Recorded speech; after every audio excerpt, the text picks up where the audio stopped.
From Neural Newscast, this is Prime Cyber Insights, intelligence for defenders, leaders, and decision-makers. Welcome to Prime Cyber Insights. I'm Aaron Cole. Today, we're focused on conflict-driven cyber risk, navigation interference, and AI-accelerated phishing. I'm Lauren Mitchell. This is a briefing, not a ticker. We'll focus on what changes in your threat model and what you can do this week. Joining us is Chad Thompson, a director-level AI and security leader with a systems view on automation, enterprise risk, and operational resilience.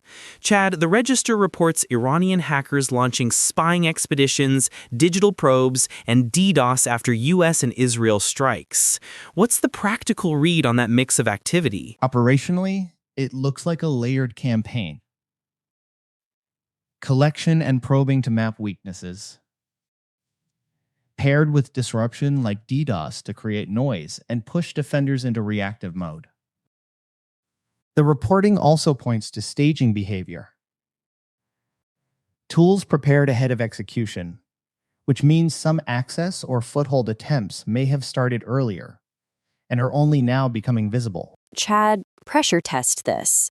The same reporting warns attacks against American organizations are inevitable, and it also flags disinformation, social claims that may be exaggerated. How should security teams separate signal from noise without dismissing the risk? Treat external claims as untrusted until you can tie them to your telemetry. You can acknowledge the posture when, not if, as one analyst put it, while still requiring confirmation, validated indicators, observed intrusion activity, or credible advisories. The disinformation angle matters because it can drive bad decisions, like chasing public narratives, instead of closing exposure and watching for real intrusion patterns. Last one in this block, Chad. The UK's National Cybersecurity Centre said there's no current significant change in direct threat from Iran to the UK, but warned indirect threats are almost certain for organizations with regional links. They urged basics, like checking what's exposed, tightening access controls, and using the NCSC early warning service. What should leaders prioritize first? Start with inventory and exposure. Confirm what's internet-facing and where privileged access paths exist. Then tighten access controls and reinforce patch posture on critical systems, because these moments tend to bring a surge in opportunistic targeting. The NCSC guidance aligns with resilience-first operations. Reduce easy wins and improve detection, so you're not surprised by indirect spillover through partners or regional operations. That fits the broader theme. Geopolitical events don't need new exploits to raise risk. Existing weaknesses become more attractive. Now the physical-digital boundary. Wired reports that since the first U.S.-Israeli strikes on February 28th, more than 1,100 ships across the Gulf region have had GPS or AIS disrupted.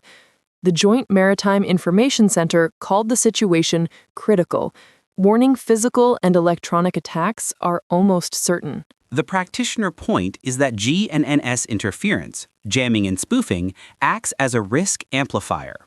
Windward's analysis described ships falsely positioned inland, including at airports and at a nuclear power plant, and noted clusters of AIS jamming. Even if you're not maritime, it's a live example of how comms and positioning integrity failures cascade into safety and compliance risk. Now the scam layer. CNET cites a National Consumers League report. Phishing and spoofing complaints are up over 85% year over year. Average losses more than doubled from $1,000 to $2,060, and online attempts now make up 48% of 1,376 complaints.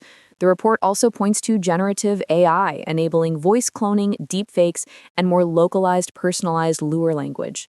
Actionable takeaways assume better crafted lures and more credible impersonation. The Consumer Federation of America guidance is straightforward. Question unexpected outreach, watch for urgency language like act now or your account will be locked, and independently verify using researched contact details, not caller ID, links, or the number in the message. If you suspect victimization, report it to the FTC. To close with framing, Conflict-driven cyber activity can mean probing, DDoS, malware staging, and disinformation noise. At the same time, infrastructure-adjacent interference like GNSS disruption creates real-world safety risk, and AI raises the baseline quality of phishing and spoofing. This is where fundamentals, exposure management, access control, patching, and verification habits reduce risk fastest. That's Prime Cyber Insights. I'm Aaron Cole. And I'm Lauren Mitchell. For more practitioner notes, visit pci.neuralnewscast.com. This briefing is for information only, not legal or security advice. Validate against your environment before acting.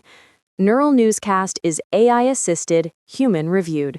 View our AI transparency policy at neuralnewscast.com. This has been Prime Cyber Insights on Neural Newscast. Intelligence for defenders, leaders, and decision-makers.